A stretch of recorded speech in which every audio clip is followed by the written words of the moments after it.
Hi, everybody. Welcome back. Thanks for joining me for another hour of Yun Radio. I'm your host, Hillary Raimo. Joining me tonight is Angela Kaufman.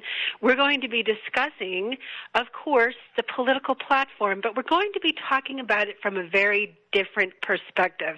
And hopefully all of you listening to that right now aren't, grimacing in the mix and, shrugging your shoulders and running for cover. What we're going to be talking about is the collective energy, the shadow healing of the United States, the shadow of America, how that relates to all of us in a healing stance.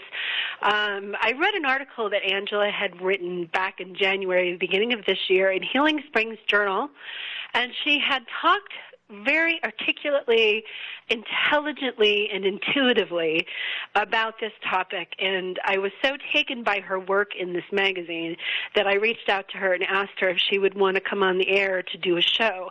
Well, many months later, here we are, and so much has happened.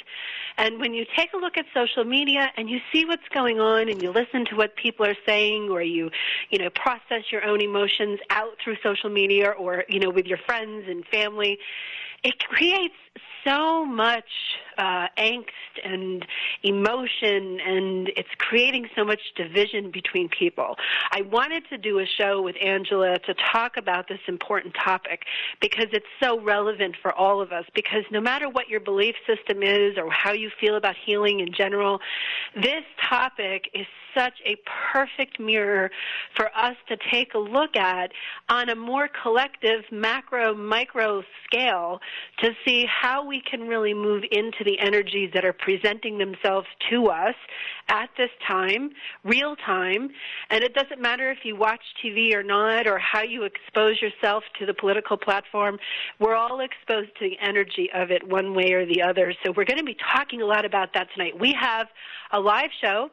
We are taking calls. If you would like to call in and talk to Angela and I and give us your opinion on what we're talking about, add to it, critique it, whatever you want to bring to the table, we're willing to have you come on the air with us, and we're going to talk all about this, because this really is something we're all facing together. And no matter where you stand on the Trump issue, there are very relative collective points that we can take together and look at this from a different perspective. Angela is an intuitive relationship and empowerment coach specializing in helping women and others improve their relationships with themselves.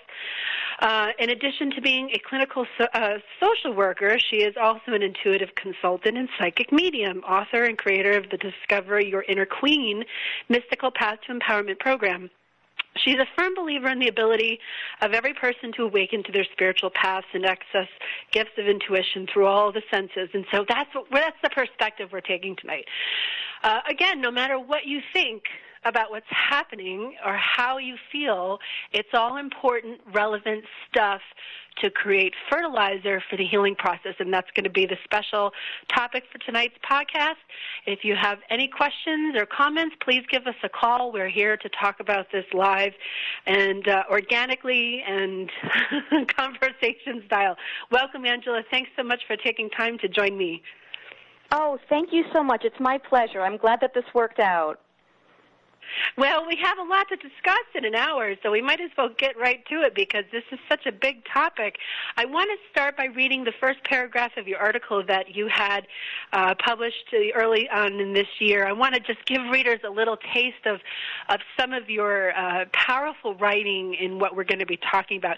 Angela goes ahead and she talks to her readers here, and she says, regardless of political views or practices, this election cycle has brought significant undercurrents to the surface. We are confronting a shifting paradigm, and with it being forced to face the shadow on many levels. The shadow is the aspect of ourselves which we prefer to deny.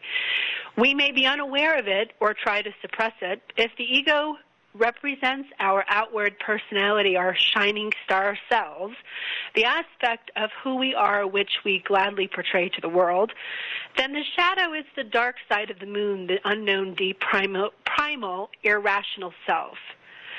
She goes on to compare some of this angst on the collective platform, to having that kind of nemesis that creates kind of a backward lesson, where it actually makes us grow.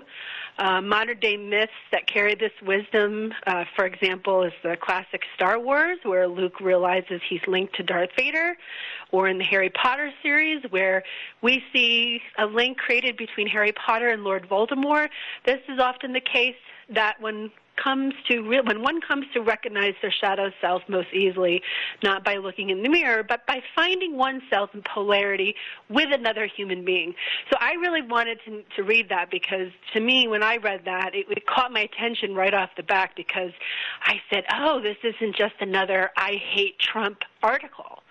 This is asking us to look at something much, much more relevant and much, much deeper than just how much we hate him. I see a lot of people projecting all their victimization stuff onto him. He's such a good mirror for that. So, Angela, let's start by, why don't you talk a little bit about how you see this, where we're headed, and I know I've just did a really long intro, but I had so much good stuff to say about this, because this is a really long overdue topic that many people should be talking about in this perspective. And if we all shifted to this perspective instead of how much we hate Trump and the name-calling and the really just juvenile behavior, I think we would actually get a lot accomplished. Well, and thank you. I appreciate, your sharing it and your framing it in that way. Well, first of all, because we are talking about the shadow, when the shadow as a topic comes up, regardless of politics, I find that many times people have the thought in their mind of, well, how do I get rid of that? Or they might hear me say something about the shadow, and the illusion that is projected out there is that somehow I'm beyond all this because I wrote about it, or because I speak about it, or because I'm familiar with the concept. So I do just want to put myself right under the bus, since that's what the shadow forces us to do, and say that, yes, even having written this months ago back in December, I'm still knee-deep in mud today. And last week I was shoulder-deep in mud, and it's one day at a time figuring out, because it is triggering so much. So yeah, when we look at the shadow, it really... there's a saying in recovery circles, when somebody's pointing the finger in one direction, if you're pointing your finger at somebody else, there's three fingers pointing back at you. And so over the past year or so, as I'm following politics and I'm following what's going on, and I'm human, so I'm having all my human reactions, anger, disgust, fear, shame, some brief moments of happiness here and there along the way, but most of it not pleasant. But at the same time, I'm looking at it like a social worker, and at the same time, I'm looking at it like a spiritual person. So I'm having all these conflicting views and interpretations of things. Yeah, it's been a fun trip. But I'm thinking back even, I think the seeds started to be planted for me actually spring of 2016. I don't remember what exactly put this in my mind in this framework at the time, other than perhaps that I was having a whole lot of reactions to everything I'm seeing and hearing about Donald Trump. And it's part of my training is that at some point I have to say to myself, if I'm reacting all over the place, I got to look at what's being triggered in me. Now, full disclosure, I will say that to myself, and I will sometimes still go months and months and months and not have looked in the mirror, or I might look in the mirror and still only see what I'm willing to see at that moment. There is still a lot that's being unearthed, and I just want to be transparent about that, because I don't want listeners to feel, sometimes when we hear some of this really spiritual stuff, sometimes folks feel a separation, and I hope that people won't feel a separation, because I'm telling you, I am right there with you. But back about, a little over a year ago, I was preparing for a presentation I was going to do on the shadow for a networking group, and in promoting it, it had nothing to do with politics specifically. It was how shadow issues can affect your business and your marketing, and how it can get in the way, or how you can work with it. But I figured, okay, well, let me just kind of promote this and get people coming to this networking thing. So I posted in the group and said, hey, show up Thursday. You'll find out what Donald Trump and I have in common. And of course, that's going to get people's attention, which right away tells you one thing, that Trump and I have in common. But it's this realization, or this awareness, that any time I try to make a dividing line between myself and someone else, or between what I perceive my group to be and what I perceive another group to be, anytime I try to make that dividing line because because my buttons are being pushed or because I don't like something or because I'm upset with something. I have to stop and slow down and remember that if, spiritually speaking, if we are all one, and if we are all here in this incarnation to bring whatever to the table that we bring to the table, and some of us are here as catalysts and some of us are here as healers and whatever our parts might be, that means that, and this is the real sort of bummer thing about walking a spiritual path, we don't get to cop out anymore. We don't get to make that excuse anymore of just name calling. It's still fun, and I do it from time to time, but I don't genuinely get to say that that's all there is to it, because there's a part of us that once you know better, I don't want to say know better, once you know fuller, once you know a bigger picture of things, you don't get to go back and just pigeonhole things again. So I'm following these events that are happening through the primaries and through the campaign and since the fall. And all along the way, I've got to say to myself, okay, well, what is it that's being triggered in me, number one? Number two, what is this that's being triggered saying about what I have not resolved? Because that's really what the shadow is about. But also numbers 3, 4, 5, and into infinity, what is it that other powers that be in our society recognize about how to trigger people and how to get reactions out of people? And am I playing into that, or am I thinking critically? Or am I paying attention to my intuition, or am I trying to be popular on Facebook? Or am I going with my heart and going with compassion, or am I looking for the easy fix of just slapping a label on somebody and in doing so denying that there's a piece of that in me that I need to look at? So I hope that kind of answered the question. I feel like I sort of went off a little bit. I do that sometimes. Another thing Trump and I have in common. This is a conversation-style show, so there is no such thing as not answering the question, because the way that you brought up that stuff was really, perfectly timed. It's hard for people to juggle all these hats. I really like that you brought that up, because we do wear different hats. We are a healer, maybe. We have a 9-to-5 job. We have families we're raising. We have homes we're taking care of. We have, everyday issues and problems in our lives, and we deal with those with different hats on, I think. I don't think one hat really covers all these different facets of people's lives. And so when we're looking at these different topics, maybe we come at the Trump issue as an advocate, or we come at the Trump issue as, defending something that we really believe in, or, what I can't stand anymore is really watching the bashing that's taking place.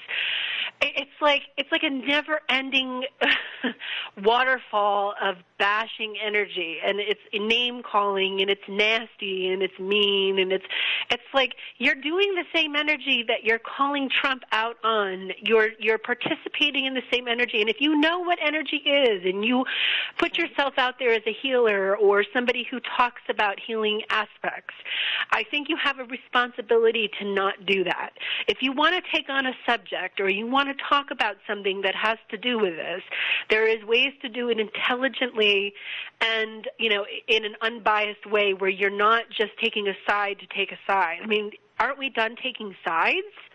I mean, how haven't we lived in this spiritual realm, and we've ascended, and we've learned what duality is, and we've learned how to transcend it, and we're all doing great, right? But then Trump comes along and tests us. And I have always been taught in my own spiritual practices by my own teachers that any time somebody comes into our sphere of influence and triggers an emotional response that is deemed negative, which would be not that it's bad, but perhaps it causes your body stress, or it's anger, unresolved issues, that sort of thing. When your stuff is triggered, hello, this is a healing moment for you. This is a moment for you to do exactly what you just said, to take a look at your stuff, to take a look at something deeper. Well, this really brought up some stuff.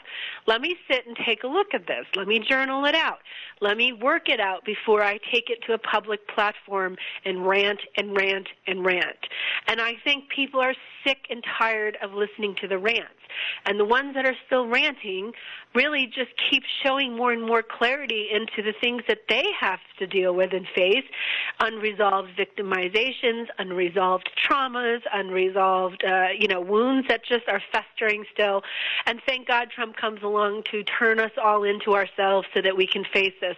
And as we heal the micro, we heal the macro. And so if we really want to resist and we really want to do all that, you have to ask yourself, well, what are you really resisting?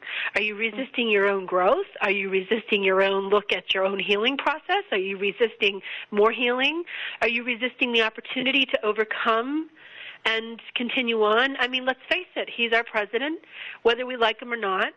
And there comes a time when, you've been going on and on for months and months and months about, how bad his hair is and what a jerk he is and what the list goes on and on and on. But are we really looking at this as more evolved, more higher awareness, more conscious states of perspective? And that's where I felt that's why I felt doing this show was so important, especially now, because the election's over. We've had the 100 days. They've come and gone. We've seen a lot of stuff happen, a lot of things to trigger anger, a lot of things to trigger a lot of things. And, I worry about the environment. So there's very real things that people are looking at on this topic and saying, well, this is a really big issue and we should all be concerned. Well, yeah, we should all be concerned. We should have been concerned when Obama was president. We should have been concerned when the Bushes were in office, when the Clintons were in office, and the list goes on and on. And so now all of a sudden Trump is here, and he brings out so much for people. You have this really great list in your article, and I'd like to go through this bit by bit to break this down for people. You mentioned a list of things that we need to kind of pay attention to, some bullet points. And the first one says, get real with yourself. The emergence of the shadow demands honesty. Talk to us a little bit about that. Sure. So this is sort of, where when you mentioned being triggered, this is where we need to get real, and it's really hard to do this. And even understanding, let me, again, be very transparent, even understanding this, it is still not pleasant. There's a part of me that wants to hit fast forward till the end where we can roll credits and I can just sit back and eat peanut butter, because I do not want to be walking through this. It's really hard, but it means I have to admit to myself that the things that rile me about whether it's this person, this administration, other people, other things in the world that I do not think are fair, how am I a participant in this? And I know when people are listening, when people hear this, the initial reaction, I'm following you, because the initial reaction is going to be, I'm not a part of that, I don't do that, how could you say that? And I hear you, but just sit with me on this, because I promise there's a connection here, because that's also what my reaction would be. We want to keep ourselves in the innocent. We want to make sure our hands are clean. None of us have clean hands, and we've got to be real. Just like you said, why aren't we looking back at other administrations? This concept that in a 4-year period of time, all consequences of actions are wrapped up and there's a clean slate when the next person steps in is ludicrous. The fact that I can read Upton Sinclair's The Jungle that was written in 1906 and read it in 2016 and say, damn, nothing's changed here. And I am a part of this. Yeah. I got to look at that. I got to look at that. I may not be an advocate for all of these things, but I am a part of this. The fact that to give sort of a real life example, we all have our biases, we all have our prejudices, our knee-jerk reactions. So back a couple months ago when you probably remember, we had like an entire Northeast season in like 2 days. We had this like ridiculous snowstorm. So we're all shoveling out the neighborhood, and there's this car that gets stuck. They declared a state of emergency. This car gets stuck on my little one-way street. Middle of the road, the guy leaves it to go get a shovel, and my neighbor says, oh, this guy, whoever he is, he took my shovel off my porch and started digging out, and then he broke it, and then he left. So here I am digging out the neighborhood, and just thinking, and I start thinking, well, who is this guy anyway? He's not from my neighbor. Why is he in my neighborhood? And, and the nerve of him getting his, he comes out in a snow emergency, his car gets broken down, he takes my neighbor's shovel, he breaks it, and he's not even from my neighborhood. And I actually had to stop myself and say, wait a minute, what does this sound like? Because I got to be honest right now and say, here's my xenophobia. You're not from my neighborhood. What are you doing here? Like, here's my mistrust. So maybe I'm not going out and saying build a wall, and I don't want people from certain countries here, but here I am in my own damn neighborhood wondering why this car is stuck and who this person is and what business he has being there. And I got to be honest about that reaction. And if I'm honest about that reaction, then when I see somebody else jumping up and down and saying, I don't want this person or that person here, I might not agree with them, but I understand the fear they're coming in with, or I understand some aspect of the feeling they're coming in with. And in that moment, shoveling out, and I'm even taking it to that place of, I bet I know who this guy voted for. Like, it's going crazy in my head. And I got to be honest about that. Because like you said, if we're talking about resistance, if we're talking about revolution, if we're talking about surviving as a civilization, period, the dividing lines have to go. But they're not going to go unless I realize that number one, there is not that big of a difference between myself as a human being and any other human being, no matter what I want to say to protect myself or to try to build up some kind of reputation. Number two, even looking at the political sphere, I got to realize when we really break it down, by the time somebody gets to the point that they have passed the primaries, these days, there ain't that big of a difference between the two of them anyway. and that's a very uncomfortable truth, because I really want to believe that there truly was some other alternative that would have made some kind of significant difference, but it's not going to come from the top. It's going to come from the bottom. But it's not going to come from the bottom if we're still fooling ourselves into believing that somehow we don't participate in oppression, okay? Because, the other day when I go to Walmart, I know that I'm buying stuff that's made by slaves, and I'm not proud of that, and I don't like that, and I don't consider myself pro-slavery. But out of laziness and inconvenience and being cheap, I made that choice, and I have to live with that. And someday that will build up into my karma, or perhaps it already has, and that's part of what's going on. But I have to be honest with myself, because if I keep sticking my head in the sand and saying it's somebody else's fault and I'm just going to react to that person, we are not going to change anything. Does that make sense? Absolutely. In fact, you're right. The danger lies not in the existence of the shadow, but in excessive attempts to deny or suppress it. When we become out of touch with our shadow side, we can't relate to other people. I find that very powerful. Thank you. And as you were just talking about all that, it reminds me of a kind of spiritual hypocrisy that happens. It's like we all want to get on our platforms, which is social media these days, and announce to whoever's listening or whoever's reading how we feel. But yet when we come face-to-face with other people, we oftentimes don't really share our real feelings. We kind of sugarcoat ourselves with a facade. And it's this kind of gloss over our real emotions, as you say, a veneer of optimism. And how do we stop doing that? And how do we take that mask off and start being real with each other so that we can really start to accomplish great things? I love that. You make me flash back to when The Real World was on TV, and they said when people stop being nice and start being real. Absolutely. What I'm learning, and I say learning because I want to be conscious of my own shadow issue. I don't want to paint myself as if I've done all this and I'm just waiting on the mountaintop for everyone else to catch up. That's my own shadow stuff.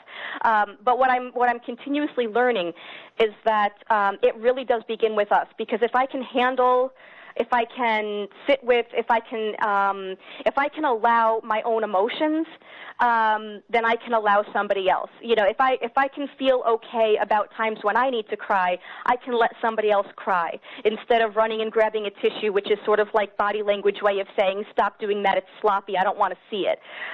If I can be okay with the fact that I get angry, I can hear somebody else in their anger. And you're absolutely right, because this, when we talk about the duality, and how we believe that we can transcend duality, and we can, but we're also, we are all still human, so we have that sort of ego thing that tugs us back into it. But part of that duality is like we kind of split off, and it's like things are good and bad, it's black and white, and the reality is it's more of a paradox, but we've lost our tolerance for paradox. And part of this, I look at how for better or worse or indifferent, media has changed, obviously, and there's something to, like, when we invest a lot in, like, reading, there's a richness that can be allowed in a book that cannot. I'll say cannot. It cannot exist in television. It just can't. You have a half hour for a sitcom. Everything's got to be tied up and nice and neat and tidy by the time we cut to commercial. It doesn't allow for that same depth of paradox. We go to social media. It really doesn't allow for that. And so we've got to really recognize as people, as participants in this current reality, how are we going to keep in touch with that paradox so that we don't become one-dimensional, so that we don't allow ourselves to slip further into this mindset that is, like you said, everything has to be perfect and flawless and spotless, and, we're not comfortable being exposed. We're not comfortable talking about, how we're really feeling. There's, like, the Facebook version of reality and the real version of reality, and for many of us, there's a very wide divide between the two, and then it becomes a shock to find out that somebody has stuff going on that is not being broadcast. It's like we don't know what to do with that. But we've got to get real about our own emotions, because if I can allow my emotions to be acceptable, including my, resentment, indignation, outrage, anger, whatever, then I can sit and listen to somebody who I don't agree with and doesn't agree with me, but they've got some outrage, and they're feeling betrayed, and they're feeling victimized, and they're feeling overlooked, and they're feeling like they're in competition to have their needs met. And I can at least hear them. Even if I don't agree with them, I can at least hear them and not feel, I think sometimes we feel threatened, like emotions are going to be like a flu and I'm going to catch it from somebody. And there is some work we have to do in order to kind of keep our own baseline and not get absorbed into other people's emotional realities. But it's work we would do anyway, because in our relationships, in our families, we would need to do this work anyway. So, this whole thing that's come up politically, it's kind of like pulling the curtain open on a bunch of stuff we thought we had buried. And some folks, like you said, were also burnt out of the fighting and the name-calling, and I totally get it. But it's worth doing this work. And doing it with some sincerity, because ultimately these are the same lessons. We could think of this administration as, if we want to go really far down the rabbit hole, we can think of this as a collective manifestation of somebody who's going to come into our world in a way that is hard to ignore and call us all to attention, so that we don't have to keep bypassing the same lessons or missing the same opportunities and keeping things buried, so that 110 years from now, somebody doesn't read a book that was written in 2017 and say, oh, wow, nothing's changed. You know what I mean? Yeah, right. Sorry, I had to laugh at that because it's That's true. Okay. Humor's good. It's Humor true. helps It's with the true. shadow. It's very, very true. I thank you for bringing that up, because I know somebody's listening right now, I'm sure, somewhere, saying, that because we're discussing this in such a different perspective, that we're supporting one thing or another. And to those people who may be feeling that right now, I want to say this to you. This is not about taking sides. And one of the things Angela and I were discussing prior to the show was the need to discuss the fact that the side-taking element to this is the divisional process.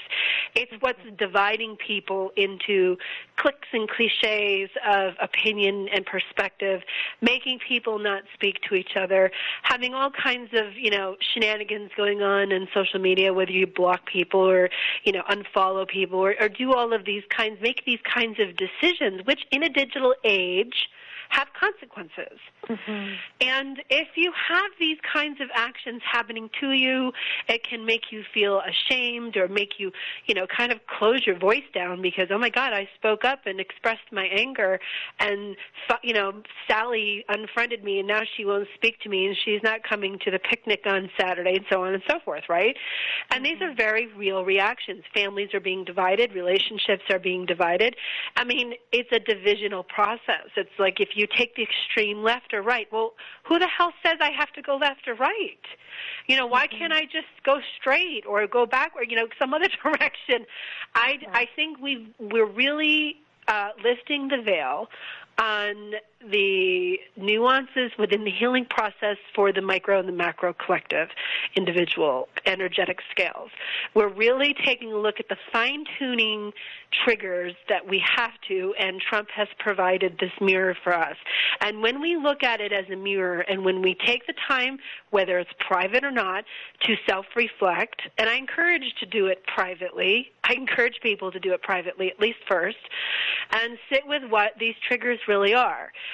Well, why do I feel so victimized by him? Is it unresolved issues from trauma with men in the past? Is it, it could be so many things, and there's no shame and judgment in that.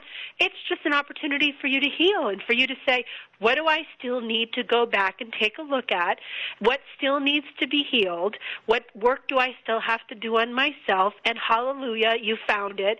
Now you've done it. You've taken a look. You've healed it. And how much better is your life because of it?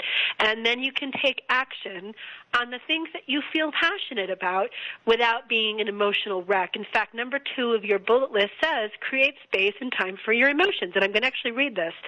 If we don't deal with our emotions on an individual basis, whether we feel fear for our futures, concern for the environment, or anger at injustices, we will be not only immobilized by our emotions, but run the risk of projecting our baggage onto others. Feel your feelings honestly, sit with them, acknowledge them. Can you talk to us a little bit about why that's so important? Yes, because that's absolutely. If we think of it as, here in America, we love the idea of freedom. Well, if we really ever want to be free, the ability to work with our own emotions is where that freedom is going to come from.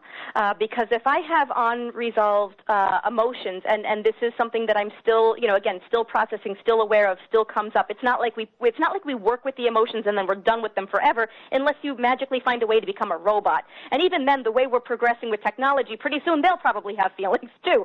So it's really important because what it is that, like you said, what it is that we're reacting to is a hot button issue that triggers the emotions within ourselves.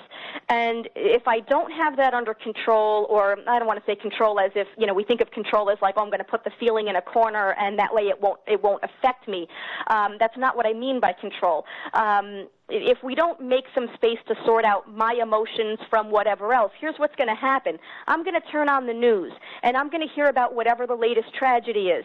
And I'm going to be like up one side of myself and down another, and anxiety going, and anger, and fear, and hatred, and all of these different feelings that are caught up in me. And I'm going to lose sight of what is really my emotion, what is a button that's being pushed by somebody else and their agenda. And I don't even mean politically. I mean when we look at the power structure and who are the big messengers, who are the big puppeteers in this world right now. We've got these wounds that we have through life. And this is what gets played on, okay? So when I say played on, I mean, if I'm trying to sell you Pepsi, you can rest assured I've got my marketing folks doing research, and they're researching what color are you going to react to, what font are you going to react to, what is the magic word that will make you crave that Pepsi, and what does it all come down to? Emotions. So on a day-to-day basis, if I'm not working with what are my emotional, things that I bring to the table originally, there's going to be this whole toxic mix of what other people are projecting onto me, what they're not projecting onto me, but I'm assigning to myself because I haven't dealt with my stuff, and it's really going to create this huge fog that I'm not going to be able to see my way through, except that I'm going to know in the back of my head that it's going to feel really good to yell and shout and call names and, like you said, unfriend everybody on Facebook, but where has that gotten me? Because I'm going to go on to a different situation with a different group of people. In a matter of time, there will be a different set of leaders in this country, but all that stuff will be the same because I didn't learn a different way to recognize it and work with it. Oh, I like that. Number 3 says, hold space for the emotional process of others. I want to spend a little bit of time on this one. You continue to say, this means not having all the answers and not trying to. It means not sweeping the pain of others under the rug. I really have to emphasize this as part of a collective healing process.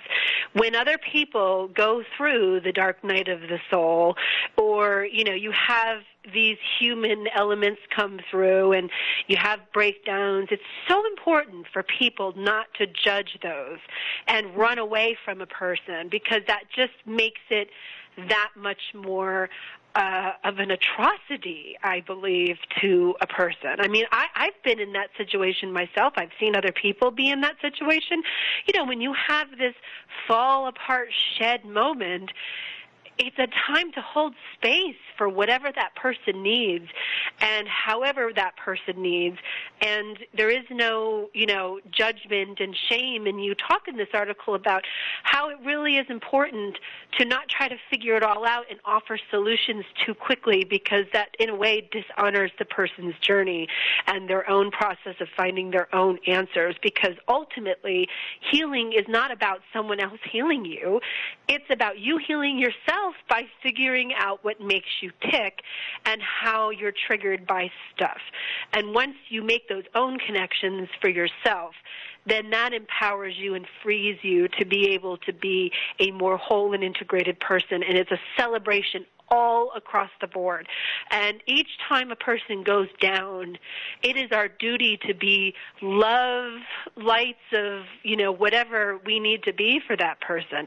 It is not a time to slam the door in their face. It is not a time to label them some kind of black sheep type label. It's a time for us to come together and be there for that person and hold them. You can change a person's life. I mean, I really feel very strongly about this. So holding space for the emotional process of others right now, how would you suggest people do it when some are so stuck and so held, saying what I just said about all this being there for the person, when someone seems to be so stuck on this Trump issue and they can't stop talking about it, complaining about it, ranting, going on, emotionally just overflowing. How do we deal with that? This has been an issue for a while. So there's a couple things that come to mind about this. One thing I would throw out there, and oh my gosh, I wish I could remember which one of his books it was, but one of Michael Moore's books, he actually has a chapter, and it's something to the effect of things we need to learn from your conservative brother-in-law. And he uses that as kind of a funny example. But his point, and this was years ago that he wrote this, and his point was, and if you ever watch Michael Moore in Trumpland, he sort of brings this up again. His point is that we really need to start building the bridge rather than pushing each other aside. And he goes into, one of the things he talks about in this chapter is we need to recognize the strengths coming from the people who differ from us ideologically. And he's kind of funny about it in his way, and he makes the example like, look, your conservative brother-in-law, he's probably up at 5 in the morning, and he exercises every day, and he never loses his keys.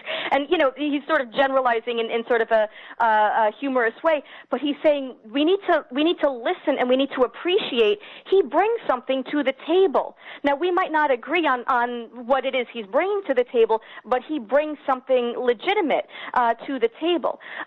So number one, this goes back to the self-honesty. I would say, please, please, please, we have plenty of time to fight later. Can we first look for some kind of common ground? And if you happen to see Michael Moore in Trumpland, he goes into that where he talks about it's great. He's actually talking to a very conservative group of folks and trying to just create more bridges in terms of how we think about, and he says things like, well, what do we all want? We want access to health care. We want to feel safe. We want our kids to be educated. We want opportunities. Okay, we can agree on this stuff. And it sounds, it sounds trivial, and he's got his way of sort of humorizing it, but it's serious. What if I'm going to push somebody into a box and label them a monster or a fascist or a racist or a snowflake or a bleeding heart liberal or whatever, I've just taken their humanity away. And I've missed an opportunity to see how we connect and where we connect. And if we don't have that connection, we're not going to move forward. So that number one goes back to, How can we connect? Where's the common ground? How can I see myself in them? And I know this is really hard because, remember, we're being exposed to constant onslaught of information and media that has somewhat of a vested interest in captivating our attention at any cost, even at the cost of our own relationships. And for me, sometimes keeping that in mind is the only thing that allows me to pause long enough to really hear and sit with when I want to react. And sometimes I mess up and I react anyway. So be patient with yourself. Be patient with the process. Understand that when we don't agree on things, the sky is not going to fall down. There is nothing that's going to happen in that moment. In probably 99.9% of situations, there is nothing that's going to happen in that moment because somebody has a different idea. And if we can connect with their feelings, their pain, if we can ask questions and listen instead of assuming. One of the things that has really been a huge pet peeve of mine is the narrative going around that things are the way they are because poor, uneducated, working class. So here we go again blaming the working class, just like in 1906. Here we go again. But it's this narrative that comes about that we want to subscribe to, and there's narratives on all different aspects of this spectrum here. And it's the Cliff Notes. And it's not even the Reader's Digest version. It's the Twitter version of reality. And it breaks down to this real easy script that says, if somebody did this, or this, then they are this, or that type of person. And my God, it's just so important. Please, can we ask questions? Can we try to hear? Even if we don't agree, can we try to hear? Why is it that somebody is feeling what they're feeling, believing what they're feeling? Can we just give them a space to speak? Because if we don't, and there's a great fellow, I forget his real name, but his character name is Jonathan Pye, so you can look up YouTube Jonathan Pye the day after the election, and he's, it is a rant, but that's sort of his style. He does these fake, between the news, pretending he's talking to his producer, and he goes on these political rants. But he makes this excellent point. We have portions of our society who have not felt heard. And when you have somebody who does not feel heard, and not only people who voted for Trump, but also people in other segments of society who do not feel heard, when you have somebody who does not feel heard, well, what's going to happen is someday somebody's going to come along who's going to either listen or do a really good job pretending that they're listening. And either way, whether it's genuine or not, they're going to have that person's heart. So, if we're feeling betrayed, if we're feeling like we've lost our way or lost our country or lost our whatever, maybe we need to start listening to get that heart back before we get to the point where we have that feeling that somebody else, it actually reminds me, take it out of the political realm, it reminds me of having a good friend who is in a relationship that maybe I feel is abusive or whatever. And I'm going to say to that person, yeah, but he's no good and he does this and he hits you and he does that. And maybe this friend of mine is going to be like, yeah, but I can't picture life without this person. Well, what am I going to say? Am I going to write that person off and call her names or him, call them names and downgrade them when they're already feeling downgraded? Because the bottom line is, at the end of the day, that person has to make their own choices. And one of the big ironies here is that there's a lot of silencing going on. And when we talk about being afraid of fascism, and then we go about doing all of these things to silence each other, we got to take a look at that, Well, you did a great job of covering number 4, which is don't assume. And you ask a good question in this paragraph. You say, what if we took the time to really hear what they are concerned about before jumping to judgment?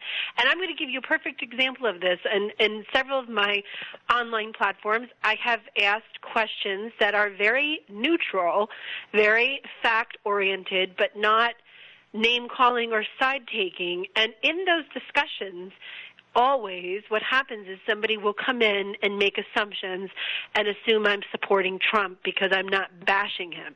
And this is a perfect example. If these people had taken the time to intelligently interact, not be so reactive emotionally, but yet be heard in their emotions clearly, but allow me to be heard in my emotions and the way I'm putting information out and asking people to reflect. I think that's one of the big things is when we assume, we just make asses out of each other and we go in no direction and we get nothing accomplished. And then we move on to point 5 of your list here, where you say keep your friends close and give your enemies a new job title. Talk to us about that. Yeah, this is going back to the whole idea of the shadow. Part of what I work with in coaching and has been a belief of mine for a while, and again, not saying I get this perfectly because I certainly don't, but that similar to what you brought up earlier, when somebody comes in and they trigger these shadow reactions, when people talk about even taking it out of politics for a moment, in relationships, we talk about, oh, the ex, they were horrible and they did this and this and this. Okay, no, that was a really great teacher for you. And that's a hard concept, again, when we've been, increasingly taught to be one-dimensional and ignore paradox. It's a hard concept to understand that we're not talking about blaming a victim. We're talking about looking at the picture as more, there are no enemies. There are no bad guys. Nobody gets to be the hero here. It doesn't work that way. So we want to sort of start to remake this whole script, and I hope that we can start to challenge the idea, like you said, with the assumptions that if you say this, it means you're that. And very fortunately, spirit works in really amazing ways. So as I'm going through all of this personally, and as I'm, personally in my own life being, very, very much, toward the left in many things, doesn't my partner of almost 10 years come home on Election Day and tell me he voted and tell me who he voted for, and don't I feel like my world just collapsed? And I'm very fortunate. I'm actually very grateful that this happened, that he voted for Trump and that he told me this, because it forced me, as somebody who loves him and knows him to be a good and honorable and caring and loving and spiritual person, it forced me to set aside this script that otherwise I might be feeding into and say, wait a minute. That can't be right, because if I'm being told that people who voted for Trump are racist, misogynistic, this and that, poor, working class, whatever, and yet I'm also looking around and saying, well, wait a minute, here's my friends, here's my family, here's my lover. Well, something must be off here. And I'm not going to doubt my reality. I'm going to doubt the reality of somebody who's making a lot of money off of peddling this message that I need to hate people because they voted a certain way. And it's been tough. Don't get me wrong. It's been interesting here at our house. But it's a huge blessing because it's forced me to say, well, maybe I've been missing something, and maybe I need to listen because here's this person that I know to be intelligent and that I know to be, a caring, loving person, and that I know that when we go to the Indian grocery store and he stands and talks to people and says, how do you say thank you? And then he goes in and says, oh, shukriya. And I know that he's worked in a profession his entire life that is female-dominated. And he has no problem with women in authority because that's been his career. So it's forced me to say, well, wait a minute, there's something else going on here that I'm missing that is not being broadcast by some of these other sort of default mainstream sources. And don't get me wrong, it's challenging sometimes, but I also have a deeper appreciation. It's given me the opportunity to say, well, wait a minute, maybe I need to not be calling names and bashing and whatever because then I'm saying that to him. Does that make sense? Absolutely, and it's a very good, strong point, which leads to your next point, which is look for common goals, because most of us really want the same thing. You go on to say we just differ in our beliefs, and so you really already covered that aspect, which is kind of common sense next step. I want to read something else here from your article for everybody. You go on to say here, not only are Donald Trump and Hillary Clinton embodiments of archetypal struggles which deeply trigger us, all in positive or negative ways, but the entire election cycle spoke to our primal struggles as human beings. No wonder so many of us feel exhausted, whether satisfied with the results or not. Trump's knack for speaking in ways which some find offensive and others liberating made him the spokesperson for the American shadow. He did not create the tensions prevalent in our country, although his ability to instigate deep emotional reaction on both sides, another shadow specialty, has forced our collective wounds out into the open. Like it or not, we can now let the healing begin. How do we let the healing begin when he continues to do these things that continue to instigate? So when we have a catalyst or a nemesis that is creating the triggers we need for the healing process but just keeps triggering, where do we cross the line from the micro to the macro? So in other words, when we're deep in our own healing process and looking at the mirror and going into our stuff and doing our work, he's still taking regulations off the environment, letting the oil companies go crazy and have their way. So where do we really, make a difference in this? How can you speak to the process of healing within each individual cell of the community to the effects of the larger collective? How is it going to make a difference? Yes, in fact, that's a question I was speaking about with someone earlier today. That's a very important question. And yes, I do want to make the distinction that I don't believe that it's our job to solely do internal work and say, well, I'm just going to, sit behind my beaded curtain and look at myself in the mirror and love and light y'all, but, I'm done with this political nonsense. I don't feel like that's necessarily where the path ends. But it happens on a couple of levels. And there's a third part of it that I actually did not mention in this article specifically, but I'll bring it up as we're talking about it. So on the one level, I can only, just like in any relationship, whether it's family, partnership, workplace, whatever, I can only bring to the table what I've straightened out for myself, or else I'm bringing my mess to the table with me. So if we want to have, and hey, if we want to have an America that's great, that's fine. Okay, so how am I going to act on an individual basis? Going back to this fellow whose car got, stuck in the snow in my street. The fact that all the neighbors came out and were shoveling together, that's greatness. That's a choice to not get caught up in, he looks like a middle-aged white guy. Maybe he voted for Trump. Screw him. He's on his own. He can shovel out his own car. You know what I mean? So getting past that stuff on the individual level, building community on the individual level, or on the micro level.